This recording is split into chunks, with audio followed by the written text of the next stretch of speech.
नमस्कार दोस्तों, मैं हूं दिलीप चौधरी और मेरे साथ आप उपस्थित हैं मेरे YouTube चैनल पर। आप सभी लोगों का मैं बहुत बहुत स्वागत करता हूं। हिस्ट्री के सेशन में हम आगे बढ़ रहे हैं और गुप्त डायनेस्टी के महत्वपूर्ण शासकों को हम पढ़ रहे हैं।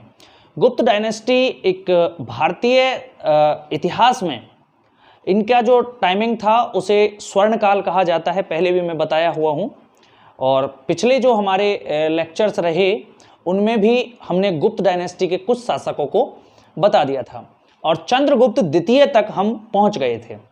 तो जिन लोगों ने वो लेक्चर्स नहीं देखे हैं वो पीछे के लेक्चर्स को देख सकते हैं। वैसे प्लेलिस्ट भी मैंने क्रिएट की हुई है इंडियन हिस्ट्री के नाम से और विभिन्न वैकेंसीज के हिसाब से भी प्लेलिस्ट बना रखी है, तो वो आप वहाँ देख सकते हैं।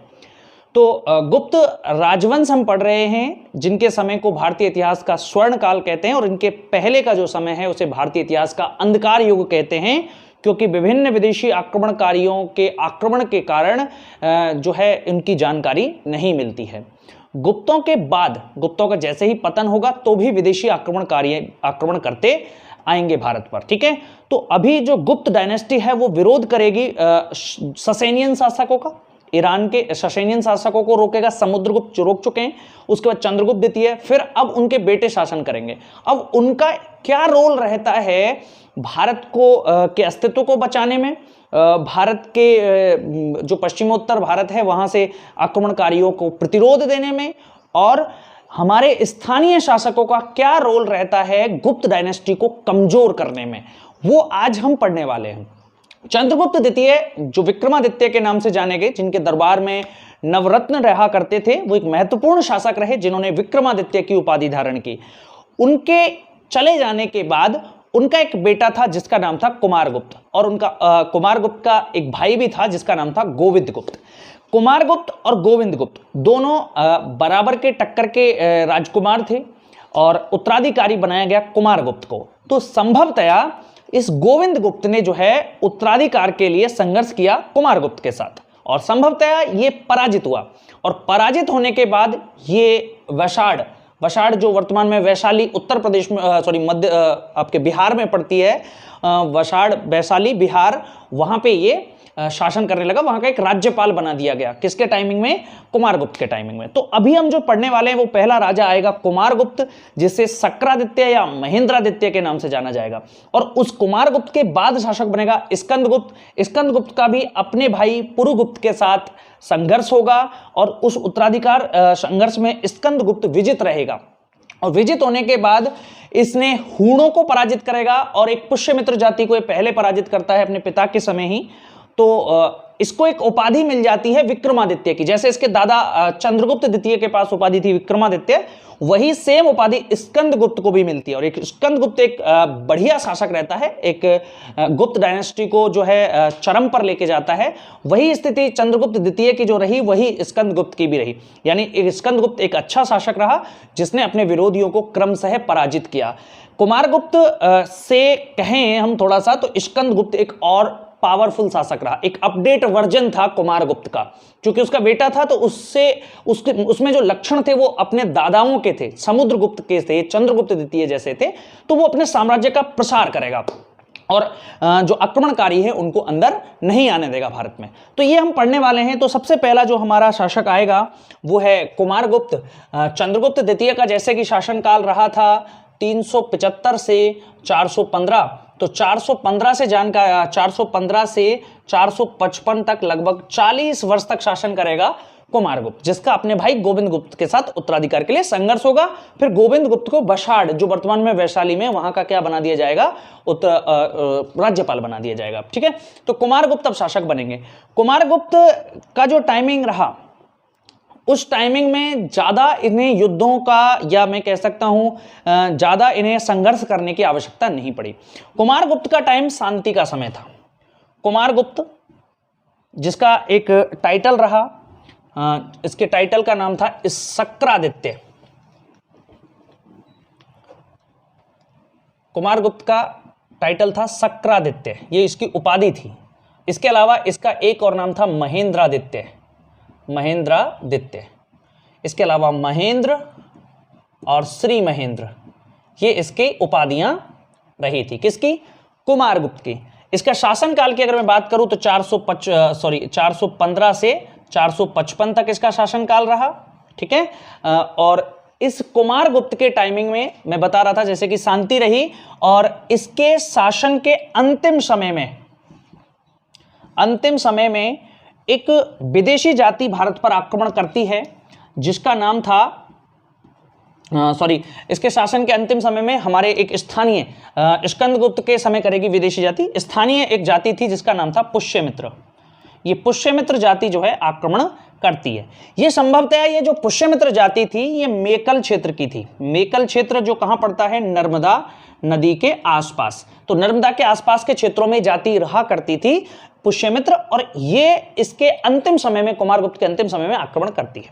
अब क्यों करती है? तो उसका एक कारण था कि कुमारगुप्त जो है इसके इसका एक टाइटल मिला है व्याघ्र बल पराक्रमः। इसका एक टाइटल है व्याघ्र बल पराक्रमः, यानी व्याघ्र जो है, व्याघ्र कोई लोग थे उन पर इसने बल और पराक्रम का उपयोग किया था। तो व्याघ्र ये कौन थे? तो ये व्याघ्र माने जाते हैं नर्मदा नदी के आसपास के जहां जो क्षेत्र है वहां के जो स्थानीय लोग थे वो व्याघ्र थे। तो संभवतः उन्होंने इसके शासनकाल में विद्रोह किया। तो विद्रोह किया तो इसने उन पर अपने बल का यानी ताकत, अपनी सेना का और पराक्रम, और अपने पराक्रम के बल पर इसने क्या किया था? उस क्षेत्र को कंट्रोल किया था। तो यानी कि संभवतः इसने व्याघ्र बल पराक्रम पुष्यमित्र जाति या संभवतः किसी और जाति पर इसने किया हो, तो इस वजह से पुष्यमित्र जाति इससे एक तरह से नाराज हो गई हो, और इसीलिए पुष्यमित्र जाति जो है वो अंतिम समय में, जब इसका शासन का अंतिम समय चल रहा था, तो आक्रमण कर देती है सीधे पाटलिपुत्र पर। इनकी राजधानी पाटलिपुत्र थी। हालांकि कुमारगुप्त ने अपनी दूसरी राजधानी अयोध्या में भी बनाई थी। अयोध्या कहां है? उदयपुर, उत्तर प्रदेश। ठीक है, उस पर आक्रमण किया था पुष्यमित्र जाति ने। तो पुष्यमित्र जाति ने जब आक्रमण किया तो कुमारगुप्त ने अपने बेटे को भेजा। इसके बेटे का नाम था स्कंदगुप्त। स्कंदगुप्त का एक टाइटल रहा दूसरा युधिष्ठिर। इसको कहा जाता था दूसरा युधिष्ठिर, यानी युद्ध में स्थिर रहने वाला। युधिष्ठिर का मतलब होता है युद्ध में स्थिर रहने वाला। तो स्कंदगुप्त कैसा था? युद्ध में स्थिर रहने वाला था, यानी कि इसने जो कुमारगुप्त जो घबरा गया था पुष्यमित्र जाति के अचानक आक्रमण से, उस आक्रमण को संभाला था स्कंदगुप्त ने। और स्कंदगुप्त का बारे में बताते हैं कि स्कंदगुप्त को इतना समय भी नहीं मिला कि ये अपने टेंट लगा सके, सेना के शिविर लगा सके, और इसे स्वयं रात जो थी वो धरती पर सोकर गुजारनी पड़ी थी। ये स्थिति स्कंदगुप्त की थी। यानी मैनेज किया स्कंदगुप्त ने, धरती पर सोया, लेकिन जब युद्ध हुआ इनका तो उस युद्ध में इसने पुष्यमित्र जाति को पराजित कर दिया। अब ये स्कंदगुप्त इस विजय की सूचना अपने पिता कुमारगुप्त को देता, उससे पहले ही कुमारगुप्त की मृत्यु हो गई। कुमारगुप्त की मृत्यु हो गई तो शासक कौन बनेगा? स्कंदगुप्त या इसका भाई पुरुगुप्त, जो अभी उत्तराधिकार के लिए इनमें विवाद होगा, वो बाद में पढ़ेंगे। तो इसके कुमारगुप्त के अंतिम टाइम पे पुष्यमित्र जाति का एक आक्रमण हुआ, और उस आक्रमण के समय ही कुमारगुप्त जो है चल बसा। कुमारगुप्त ने व्याघ्र जो लोग थे, व्याघ्र लोग जो संभवतः नर्मदा नदी है उसके दक्षिण में थे, उन पर अपना बल का प्रयोग किया था। इसके साथ ही इसके जो सिक्के थे वो अपने आप में अद्भुत रहे, क्योंकि मैंने आपको बताया था कि गुप्त डायनेस्टी के जितने भी राजा रहे उनके सिक्कों पर गरुड़ का चित्रण मिलता है। ठीक है, क्योंकि वो वैष्णव थे, भगवान विष्णु के थे, विष्णु को मानते। तो कुमारगुप्त जो थे ये भी वैष्णव था, लेकिन इसके सिक्कों पर मयूर का चित्रण मिलता है। मयूर यानी कि मोर, और मोर किसका वाहन? कार्तिकेय का, भगवान शिव के बेटे कार्तिकेय का। तो उस पर कार्तिकेय का चित्रण भी मिलता है। मयूर और कार्तिकेय का चित्रण किस गुप्त शासक के सिक्कों पर मिलता है? तो वो शासक कौन था? कुमारगुप्त था। ठीक है, इसके सिक्कों पर मयूर और कार्तिकेय का चित्रण मिलता है। ठीक है, तो मयूर का चित्रण अगर आपसे पूछे तो आप बता सकते हैं। इसकी दूसरी राजधानी अगर आपसे पूछे तो इसने दूसरी राजधानी कहां पे बनाई थी? अयोध्या में। इसके अलावा इसके टाइमिंग का एक महत्वपूर्ण कार्य रहा, वो था नालंदा विश्वविद्यालय का निर्माण। नालंदा महाविहार, आपको महाविहार मिल सकता है या नालंदा विश्वविद्यालय। विश्वविद्यालय। ये क्या है? नालंदा महाविहार, यानी बौद्ध संघ के लिए स्थापित हुई थी और बाद में इसी ने एक यूनिवर्सिटी का रूप लिया और इस यूनिवर्सिटी को 1198 में कुतुबुद्दीन ऐबक जो था उसका एक गुलाम था जिसका नाम था बख्तियार खिलजी। इसने क्या कर दिया था? इस यूनिवर्सिटी को जला दिया, इस नालंदा यूनिवर्सिटी को, नालंदा विश्वविद्यालय को जला दिया था। लेकिन ये नालंदा विश्वविद्यालय किसके समय स्थापित हुआ था? कुमारगुप्त के समय। एक बहुत बड़े विश्वविद्यालय के रूप में परिणत हुआ और इसमें जब ये जलाया गया था तो उस समय बताया जाता है कि 1 लाख स्टूडेंट पढ़ा करते थे और इसमें शिक्षकों की संख्या लगभग 10,000 प्लस थी, यानी लगभग 10,000 तो शिक्षक लोग थे, यानी स्टाफ काम करता था इतने लोगों का, और 1 लाख से ज्यादा स्टूडेंट थे। और इसी यूनिवर्सिटी में पढ़ने आता है हिनसांग जो एक विदेशी यात्री है जो हर्षवर्धन के टाइम पे भारत आएगा, वो इसी यूनिवर्सिटी में पढ़ने आएगा। ठीक है, ध्यान रखेंगे। तो ये नालंदा महाविहार की स्थापना किसके समय हुई थी? कुमारगुप्त के समय। इसी प्रकार बिहार में एक और यूनिवर्सिटी थी, विक्रमशिला विश्वविद्यालय, जिसको लगभग 8वीं सदी में स्थापित करेगा धर्मपाल, जो पाल वंश का राजा था, जिसका शासन जो था वो बंगाल क्षेत्र पर था, गौड़ देश पर था। तो वो पाल वंश का शासक धर्मपाल विक्रमशिला विश्वविद्यालय स्थापित करेगा। उसी प्रकार से एक नालंदा विश्वविद्यालय था, उस विक्रमशिला विश्वविद्यालय को भी इसी बख्तियार खिलजी ने जलाया था। इसने क्या किया था कि यूनिवर्सिटीज को जलाना स्टार्ट कर दिया था। उसका एक कारण था जिसको कभी बाद में चर्चा करेंगे। अभी केवल इतना समझते हैं कि नालंदा यूनिवर्सिटी कुमारगुप्त के समय जो है बनाई गई थी। और जलाई किसने थी? बख्तियार खिलजी ने। कुमारगुप्त के सिक्कों पर मयूर और कार्तिकेय का चित्रण मिलता है। इसकी दूसरी राजधानी अयोध्या थी। इसके उपनाम सक्रादित्य और महेंद्रादित्य थे। इसके समय के कुछ अभिलेख मिले हैं, जैसे मंदसौर अभिलेख। ठीक है, इसके अलावा एक तुमैन अभिलेख मिला है जो ग्वालियर से मिला है। इसका तुमैन अभिलेख बड़ा इंपॉर्टेंट है, ग्वालियर में। उसमें इसे कहा गया है शरदकालीन सूर्य की भांति। शरदकालीन सूर्य की भांति। शरदकालीन सूर्य कैसा होता है? जब सुबह शरदकाल में सूर्य उगता है। शरद वह टाइम होता है जो शीत से पहले का होता है। ठीक है, शीत ऋतु से पहले का टाइम क्या होता है? शरद काल। तो उस शरद ऋतु, एक हमारे देश में 6 ऋतुएं होती हैं, शरद, बसंत, हेमंत, शीत, ग्रीष्म और आपके वर्षा। ठीक है, ये 6 ऋतु होती हैं। तो उनमें जो शरद ऋतु होती है आती है सितंबर अक्टूबर के आसपास। तो सितंबर अक्टूबर का टाइमिंग ऐसा रहता है कि सुबह के टाइम टेम्परेचर कम रहता है, लेकिन दोपहर के टाइम टेम्परेचर बहुत ज्यादा हो जाता है और शाम के टाइम फिर टेम्परेचर कम होता है।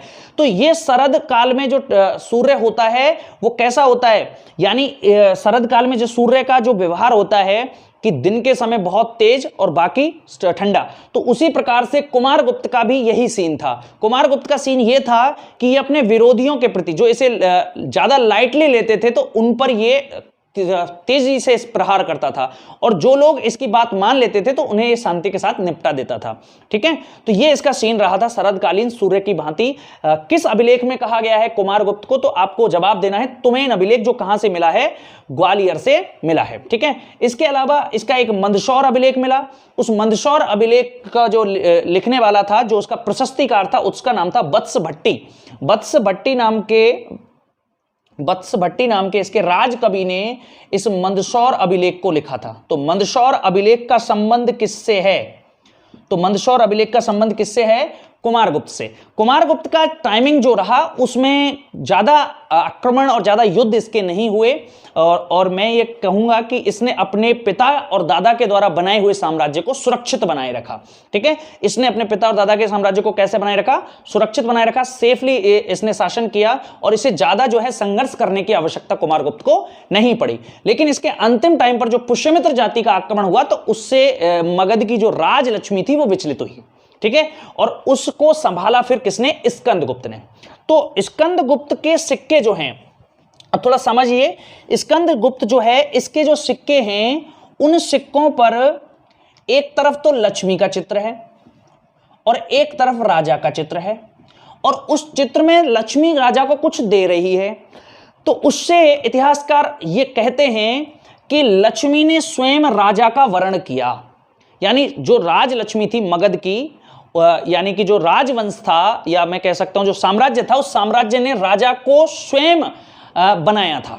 ठीक है। तो स्कंदगुप्त इस प्रकार से शासक बना था। जैसे ऐसा उल्लेख हर्षवर्धन के बारे में मिलता है कि हर्षवर्धन को भी राजलक्ष्मी ने वरण किया था, क्योंकि उसका भाई जो है वो चल बसा था। जो आप पढ़ेंगे राज्यवर्धन, वो चला जाएगा तो हर्षवर्धन फिर शासक बनेगा, उस प्रकार से। ठीक है, तो ये राजलक्ष्मी जो है और राजा को कुछ देती हुई इसमें प्रतीत होती है। तो स्कंदगुप्त का ये सीन रहता है। तो यानी स्कंदगुप्त इसके तुरंत बाद इसलिए राजा बन गया क्योंकि स्कंदगुप्त ने ही हूणों को जो पुष्यमित्र जाति थी उसको पराजित किया था।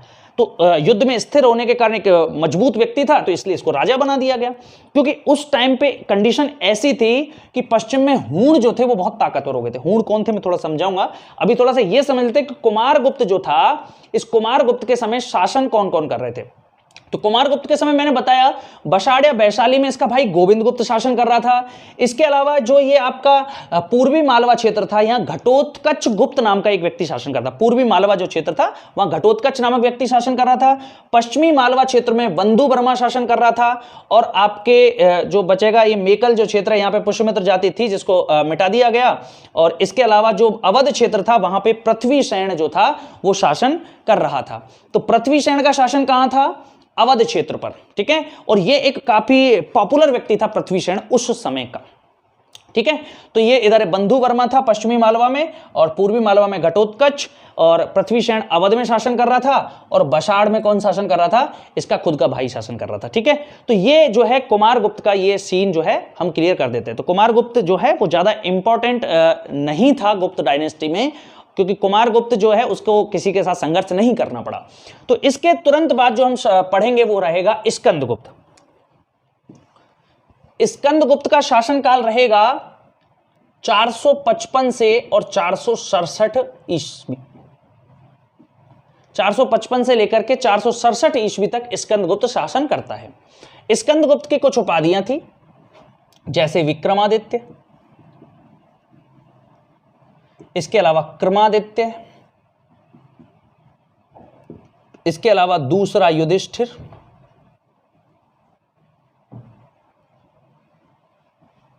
ठीक है। ये किसकी टाइटल रहे? ये स्कंदगुप्त की उपाधियां रही। ठीक है, स्कंदगुप्त को इन अन्य नामों से जाना जाता था। तो स्कंदगुप्त का प्रारंभिक जो टाइमिंग रहा वो कैसा रहा? अपने पिता के टाइम पे ये एक राज्यपाल के तौर पे काम कर रहा था। उसके बाद इसके पहली चुनौती रही पुष्यमित्र जाति की, जिसको इसने पराजित कर दिया। और पुष्यमित्र जाति के तुरंत पराजित करने के बाद जो ये वाकाटक लोग थे, इन लोगों ने फायदा उठाया। वाकाटक लोगों ने क्या किया? ये जो मालवा का क्षेत्र था उस पर कब्जा कर लिया। ठीक है, मालवा का जो वाकाटक जो राजा था उस समय नरेंद्र सेन था। उसके अभिलेखों में पता लगता है कि नरेंद्र सेन का शासन मालवा तक था, लेकिन जो शासन कर रहा है वो गुप्त डायनेस्टी में वो स्कंदगुप्त है। वो ऐसे राज्य को नहीं जाने देगा। अभी देखिए क्या होता है, जैसे ही शासन करने लगता है तो लगभग इसके शासन के चौथे या पांचवें वर्ष आक्रमण होता है हूणों का। हूण एक विदेशी जाति थी और हूण लोग मध्य एशिया से निकले हुए थे। जैसे मैंने पढ़ाए थे आपको शक, कुषाण, वो लोग भी मध्य एशिया से निकले थे साम्राज्य विस्तार, साम्राज्य जीतने के लिए, लूटने के लिए जनता को। काफी पावरफुल हो गए थे, सेना थी उनके पास, जनसंख्या ज्यादा थी और संसाधन भी थे, तो वो आक्रमण करते, लूटते। वही टाइप इनका था हूणों का। और ये हूण भी मध्य एशिया से निकले और ये दो भागों में बट गए। इनकी एक पूर्वी शाखा और एक पश्चिमी शाखा। पूर्वी शाखा बस गई ऑक्सस घाटी में और पश्चिमी जो शाखा थी वो चली गई रोमन साम्राज्य की तरफ। जो इटली वगैरह का जो एरिया है ना वहां पे पहुंच गई। उसे रोमन साम्राज्य कहा जाता था, जिसमें तुर्की आता था, बुल्गारिया आता था और ये एक यूनान, ये सारा एरिया जो था ये रोम कहते थे इसको। पूरा रोमन साम्राज्य उस टाइम पे एस्टेब्लिश था। तो रोमन साम्राज्य पर उसने आक्रमण किया और रोमन साम्राज्य को बहुत लूटा था उन्होंने बहुत परेशान किया। और पश्चिमी जो शाखा थी वो ऑक्सस घाटी में, पूर्वी शाखा ऑक्सस घाटी में बस गई। उसका एक नेता था जिसका नाम था खुसनेबाज। हूण वंश का जो ऑक्सस घाटी में जो पूर्वी शाखा बसी थी हूणों की, उसका नेता कौन था? खुसनेबाज। तो ये खुसनेबाज 460 ईस्वी के आसपास आक्रमण करता है किस पर? गुप्त डायनेस्टी पर। स्कंदगुप्त बहुत तेज था, स्कंदगुप्त बहुत समझदार था। स्कंदगुप्त को पता था कि राजनीतिक स्थितियां परस्पर बदल रही हैं और हूण भारत पर आक्रमण कर सकते हैं। इसलिए उसे पश्चिमी उत्तर जो भारत था, यानी जिसमें मोस्ट रूप से काठियावाड़ का जो क्षेत्र था, उसकी बड़ी चिंता रहती थी। और वो बहुत विचार करता था कि किसको काठियावाड़ का प्रशासक बनाया जाए, राज्यपाल बनाया जाए। तो उसने काठियावाड़ का जो राज्यपाल बनाया था, काठियावाड़ यानी कि गुजरात, यहां का राज्यपाल बनाया था पर्णदत्त को। और इस पर्णदत्त का एक बेटा था जिसका नाम था चक्रपालित। तो ये चक्रपालित जो है ये गिरनार का जो है शासक बन गया, क्योंकि उसके पिता का शासन काठियावाड़ पे था, तो गिरनार का उसके बेटे को बना दिया। ठीक है, पर्णदत्त ने। तो काठियावाड़ का इसने प्रशासक किसे बनाया था? पर्णदत्त को। ठीक है, अब ये जो जानकारी मिलती है ये हमें मिलती है आपके जूनागढ़ अभिलेख से। जूनागढ़ अभिलेख, वैसे जूनागढ़ अभिलेख या गिरनार अभिलेख हमने जो पढ़ा था वो रुद्रदामन में भी पढ़ा था, तो रुद्रदामन से संबंधित भी था, और स्कंदगुप्त के समय भी जूनागढ़ में एक अभिलेख लिखवाया गया था। ठीक है, तो स्कंदगुप्त के जूनागढ़ अभिलेख से जानकारी मिलती है कि यह पश्चिमोत्तर भारत के प्रति बहुत संकेत था कि कोई ऐसा व्यक्ति यहां पर का प्रशासक बनाया जाए जो विदेशी आक्रमणकारियों को रोक सके। तो उस स्थिति में पर्णदत्त को इसका प्रशासक बनाया गया और वो फिर एक तरह से टेंशन फ्री हो गया था। मुश्किल से 3-4-5 साल का शासन हुआ और लगभग 460 ईस्वी के आसपास खुसनेबाज आक्रमण कर देता है। कहां पर? आपके पश्चिमोत्तर भारत पर आक्रमण कर देता है। तो इसके सामने चुनौती यह रही कि अब ये क्या करे, खुसनेबाज को कैसे ट्रीट करे। तो इसने क्या किया, कई इतिहासकार यहां पे विवरण देंगे कि गंगा घाटी में इनका युद्ध हुआ। कई इतिहासकारों ने सतलज नदी के आसपास युद्ध बताया। जो भी रहा हो, भारत के पश्चिमी क्षेत्र में ही यह युद्ध हुआ था, जिसमें हूण शासक खुसनेबाज अपनी पूरी सेना के साथ मैदान में उतरा, और इधर से दूसरी तरफ से स्कंदगुप्त भी अपनी पूरी ताकत के साथ युद्ध में उतरा। और स्कंदगुप्त इस युद्ध में इतना भयंकर था, बताया जाता है कि इसके अभिलेखों में इसकी जानकारी मिलती है कि इसने बवंडर की तरह जो है रोल निभाया। जैसे चक्रवात आता है, बवंडर आता है, तो वो क्या करता है, अपने भंवर में फंसा कर ले जाता है सारी चीजों को। उसी प्रकार से हूणों को स्कंदगुप्त ने अपने भंवर में फंसा लिया और हूणों को बुरी तरह पराजित किया। हूण ऐसी जनजाति थी उस जमाने की कि अगर वो किसी देश पर आक्रमण करने की सोच ले, और अगर उस देश को पता लग जाए कि हमारे देश पर हूणों का आक्रमण हो रहा है, तो लोग आत्महत्याएं कर लेते थे, क्योंकि उनको पता था कि अब विनाश ही विनाश होगा। उस जनजाति को स्कंदगुप्त ने बहुत बुरी तरह हराया। भारत का, एशिया का पहला व्यक्ति था स्कंदगुप्त जिसने हूणों को पराजित किया था। इससे पहले किसी भी व्यक्ति ने या किसी भी शासक ने हूणों को पराजित ही नहीं किया था। और युद्ध, ये सब क्या था, सेना बड़ी थी हूणों की, लेकिन केवल कैसे जीत पाया, वही युद्ध में स्थिर रहना। इसीलिए तो दूसरा युधिष्ठिर कहते थे इसको। ठीक है, और हूणों को जब पराजित कर दिया तो इसे एक और टाइटल मिल गया, विक्रमादित्य या किरमादित्य का टाइटल इसको प्रदान कर दिया गया। ठीक है, तो स्कंदगुप्त का एक बड़ा रोल रहा। स्कंदगुप्त के कुछ अभिलेख मिलते हैं, जैसे आपके गढ़वा से इसका अभिलेख मिल जाता है। इसके अलावा भीतरी से एक अभिलेख मिलता है इसका। भीतरी कहां पर है? उत्तर प्रदेश। यहां से एक अभिलेख इसका मिल जाता है। एक जूनागढ़ से इसका अभिलेख मिल जाता है। तो इन अभिलेखों में जानकारी मिलती है। इसकी ज्यादातर जानकारी भीतरी अभिलेख से या और जूनागढ़ अभिलेख से ही मिलती है। ठीक है, तो ये इसके कुछ जो है फेमस अभिलेख रहे, भीतरी और जूनागढ़। अब जूनागढ़ अभिलेख में एक और जानकारी मिलती है स्कंदगुप्त की, कि स्कंदगुप्त का जब टाइमिंग चल रहा था तो उस टाइम पे इसके समय एक बड़ी विपदा आई, और वो आई काठियावाड़ में। मैंने आपको बताया था कि काठियावाड़ में चंद्रगुप्त मौर्य जब शासन कर रहा था, चंद्रगुप्त मौर्य वंश में पहुंच गया मैं। चंद्रगुप्त मौर्य जब शासन कर रहा था तो उसका एक गवर्नर था जिसका नाम था पुष्यगुप्त वैश्य। उसने एक झील बनवाई थी बच्चों, उस झील का नाम था सुदर्शन झील। उस झील का नाम क्या था? सुदर्शन झील।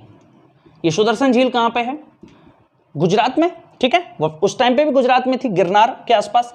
तो इस झील का निर्माण किसने कराया था? पुष्यगुप्त वैश्य ने। ढंग से समझ लो, सुदर्शन झील को मैं स्पष्ट कर रहा हूं। दूसरा, अशोक जब शासक बना तो अशोक के टाइम पे इसकी मरम्मत करवाई गई। और मरम्मत किसने की थी अशोक के टाइम पे? तो एक यवन था, तो शाप यवन, इसका एक गवर्नर था उस समय जूनागढ़ का, तो शाप, उसने इसकी मरम्मत कराई थी। इसने मरम्मत कराई, मरम्मत। उसके बाद दूसरी मरम्मत कराई रुद्रदामन के टाइम पे। रुद्रदामन जब शासक था तो रुद्रदामन का एक गवर्नर था सुविशाख। इस सुविशाख ने भी इसकी मरम्मत कराई थी। जब मैंने रुद्रदामन पढ़ाया था शक डायनेस्टी में, शक राजवंश में, तो मैंने बताया था आपको। रुद्रदामन के बाद तीसरा शासक हुआ स्कंदगुप्त। इस स्कंदगुप्त का गवर्नर कौन था? पर्णदत्त। ठीक है, और पर्णदत्त के पुत्र चक्रपालित, जो गिरनार का उस समय का उपराजा था गिरनार का, तो इस चक्रपालित ने इसकी जो है मरम्मत उस जमाने में करवाई थी। ठीक है। तो स्कंदगुप्त के समय भी ये टूट गई थी ये झील, और इसलिए इसकी मरम्मत किसने कराई थी? आपके इस चक्रपालित ने कराई थी, जो पर्णदत्त का पुत्र था। ठीक है, तो पर्णदत्त भी ऑप्शन में हो सकता है और चक्रपालित भी हो सकता है, दोनों नहीं होंगे। ठीक है, या तो पर्णदत्त होगा या चक्रपालित होगा, और दोनों है तो चक्रपालित इसका सही आंसर हो जाएगा, क्योंकि मूल चक्रपालित था, पर्णदत्त तो वहां का गवर्नर था काठियावाड़ क्षेत्र का, उसका बेटा चक्रपालित गिरनार का उस समय प्रभारी था, गिरनार इसके पास था। तो ये गिरनार से संबंधित जो समस्त फैसले लेगा, सुदर्शन झील से संबंधित जो फैसले लेगा, वो कौन लेगा? ये चक्रपालित लेगा। ठीक है, तो यानी कि अब ये सीन रहा। तो स्कंदगुप्त के साथ सामने क्या परेशानियां रही? पहली परेशानी, पुष्यमित्र जाति, वो पराजित करने के बाद राजा बन गया। इसका संभवतः अपने भाई पुरुगुप्त के साथ संघर्ष भी हुआ था। ठीक है, उस संघर्ष में ये विजयी रहा और ये राजा बना। लेकिन इसके अभिलेखों में, भीतरी अभिलेख में जानकारी दी गई है कि भाई इसको जो है लक्ष्मी ने ही इसका वर्ण किया था। दूसरा, इसके सिक्कों से भी वो जानकारी मिल जाती है, और इसके जो सिक्के थे उन पर एक तरफ लक्ष्मी का चित्र था और दूसरी तरफ किसका चित्र था? आपके राजा का चित्र था। अच्छा, लक्ष्मी से संबंधित एक चित्र, एक सिक्के और मिल जाते हैं जो मोहम्मद गौरी के थे। मोहम्मद गौरी के एक सिक्कों, एक तरफ जो है लक्ष्मी का चित्र होता था और दूसरी तरफ उस पर कलमा खुदा हुआ था। मोहम्मद गौरी की मैं बात कर रहा हूं। ठीक है, चलो वो बाद में बात करेंगे। तो स्कंदगुप्त का फिर दूसरा अभियान रहा हूणों के विरुद्ध। हूण ने जब भारत पर आक्रमण किया तो इसने उनसे संघर्ष किया और उनको पराजित किया, उनको भगा दिया और उपाधियां धारण की विक्रमादित्य की, क्रमादित्य की। ठीक है, दूसरा युधिष्ठिर चरितार्थ किया अपने नाम को। साथ ही जब ये इन संघर्षों में उलझा हुआ था तो वाकाटकों ने फायदा उठाया था ना, और मालवा को जीत लिया था। तो इस मालवा को जब जीत लिया तो बाद में इस स्कंदगुप्त ने इस शासक नरेंद्र सेन, जो वाकाटक राजवंश का शासक था, इसको भी संभवतः पराजित किया और अपने मालवा क्षेत्र को पुनः प्राप्त कर लिया। ठीक है, यानी जो इसके पिता के, दादा के समय जो शासन क्षेत्र था वो इसके समय भी रहा था, स्कंदगुप्त के टाइमिंग पर भी रहा था। और इसका सबसे मोस्ट काम था सुदर्शन झील का पुनरुद्धार करवाना, क्योंकि इसके टाइम पे वो टूट गई थी। ठीक है, ये इसका एक महत्वपूर्ण कार्य उस जमाने में रहा। और अगर आपसे पूछे कि इसने किस हूण शासक को हराया, तो वो खुशनेबाज नाम का हूण शासक था, जिससे 460 ईस्वी के आसपास युद्ध हुआ था। जैसे ही स्कंदगुप्त की डेथ हुई तो उस टाइम पे फिरोज जो था ईरान का ससेनियन शासक, जो ईरान पर ससेनियन राजवंश का शासन था, तो ईरान का ससेनियन शासक जो था फिरोज, उसकी भी डेथ हो गई। तो उस वजह से हूण जो है वो बहुत पावरफुल हो गए और फिर इनके आक्रमण बार बार भारत पर हो रहे थे। ठीक है, अभी होंगे अगले जो राजा हम पढ़ेंगे तो उनके टाइम पे हूण बार बार आक्रमण करेंगे, और हूणों का एक शासक तोरमान जो है वो सफल रहेगा। और दूसरा मिहिरकुल तो बहुत सारे क्षेत्र को जीत लेगा, पश्चिमोत्तर भारत को जीत लेगा, राजस्थान के बहुत सारे क्षेत्र को भी वो जीत लेगा, और मंदसौर और उज्जैन के आसपास के क्षेत्रों को जीतेगा। ठीक है, वो बाद में हम उसको पढ़ने वाले हैं। तो ये जो स्कंदगुप्त रहा, इसका ये टाइमिंग जो रहा, उस टाइम पे फिर इसने क्या किया? कुछ सिक्के चलाए थे, कुछ विशेष प्रकार के सिक्के। जैसे इसने पश्चिमोत्तर भारत में उस टाइम गरुड़ प्रकार के सिक्के चलाए थे, और आपके काठियावाड़ क्षेत्र में नंदी के चित्रण वाले सिक्के चलाए थे, नंदी के चित्रण वाले। ठीक है, नंदी समझते हो आप, भगवान शिव का वाहन नंदी, उसके सिक्के इसने चलाए थे। तो यानी आप एक तरह से देखते हैं कि वैष्णव धर्म को ये मानते थे, इनकी टाइटल जो है परम भागवत मिलता है। और ये दोनों ही राजा, कुमारगुप्त और स्कंदगुप्त, दोनों की ही मैं बात कर रहा हूं, दोनों ने ही जो है अश्वमेध कराए थे, अश्वमेध यज्ञ संपन्न कराए, दोनों ही राजाओं ने करवाए थे। ठीक है, कुमारगुप्त ने भी करवाए थे और स्कंदगुप्त ने भी करवाए थे। हालांकि कुछ इतिहासकार कुमारगुप्त के जो अश्वमेध यज्ञ पर प्रश्न चिन्ह लगाते हैं, लेकिन स्कंदगुप्त ने तो कंफर्म करवाया था। कुमारगुप्त ने भी करवाया था क्योंकि इसके कुछ अभिलेखों से जो है कुमारगुप्त के अश्वमेध करने के प्रमाण मिलते हैं। ठीक है, तो इस प्रकार से कुमारगुप्त और स्कंदगुप्त नाम के दो इंपॉर्टेंट जो शासक थे वो हमने कर लिए हैं।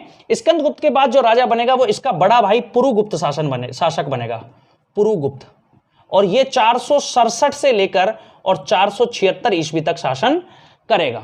ठीक है, पुरुगुप्त के बाद बुधगुप्त शासक बनेगा, जिनको हम क्रमशः नेक्स्ट लेक्चर के माध्यम से समझाएंगे।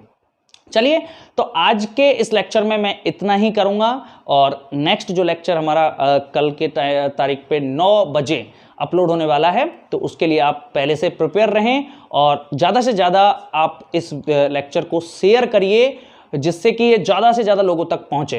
क्योंकि एक ऊर्जा हमें भी इससे प्राप्त होती है कि भाई आप लोग जो है हमारे लिए इतना प्रयास कर रहे हैं, तो हम भी आपके लिए फिर पूरी ताकत के साथ, एनर्जी के साथ पढ़ाते हैं।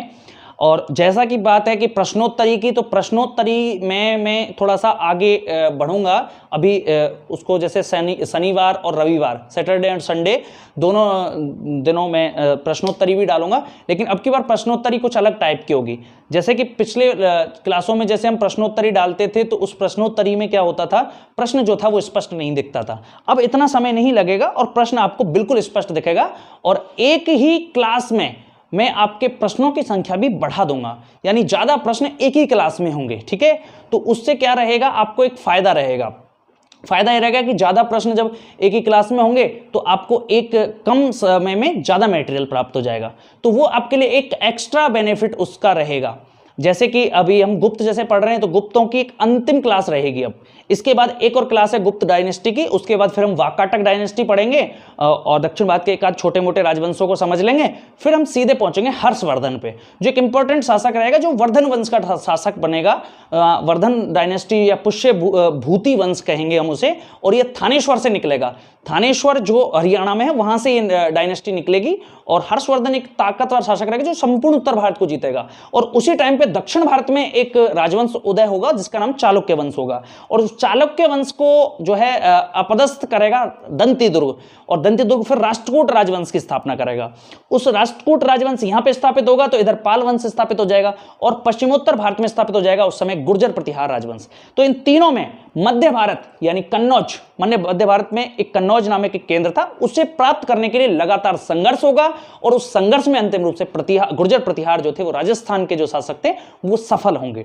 तो वो क्रमशः चलेगा। जब वो इधर प्रयास कर रहे होंगे तो पश्चिमोत्तर भारत से जो है अरबों का आक्रमण शुरू हो जाएगा। ठीक है, तो अरबों का आक्रमण जब शुरू हो जाएगा तो अरब आक्रमणकारी इधर आक्रमण करेंगे, तो फिर भारतीय शासक कुछ एक संगठन करने की कोशिश करेंगे। उसी क्रम में एक कश्मीर का राजा आएगा जिसका नाम रहेगा ललितादित्य मुक्तापीड़, जो कश्मीर में मार्तंड सूर्य मंदिर बनवाएगा और कैस्पियन सागर तक विजय करेगा। रूस के पास जो कैस्पियन सागर है वहां तक के क्षेत्रों को जो है वो जीत लेगा। बहुत बड़ा शासक रहेगा जिसे अलेक्जेंड्रिया ऑफ इंडिया कहते हैं, भारत का सिकंदर कहते हैं। ललितादित्य मुक्तापीड़ कश्मीर का राजा, उसको हम फिर उसके बाद पढ़ेंगे। ठीक है, तो आज के लेक्चर में हम केवल इतना ही समझेंगे। कुमारगुप्त और स्कंदगुप्त को हम समझ चुके हैं। अगर आपकी जो भी प्रॉब्लम्स हैं, आपको अगर कोई कंसेप्ट आपका क्लियर नहीं हो रहा है या कोई चीज समझ नहीं आ रही, तो आप लाइव चैट में डाल दें या फिर कमेंट बॉक्स में डाल दें, या तो मैं अगली क्लास के माध्यम से समझा दूंगा कि कोई ज्यादा बड़ी प्रॉब्लम होगी तो, और कोई छोटी ही प्रॉब्लम होगी तो मैं कमेंट के माध्यम से आपको जवाब दे दूंगा। चलिए दोस्तों, इसी के साथ मैं विदा चाहूंगा आपसे। बहुत बहुत धन्यवाद। जय हिंद, जय भारत।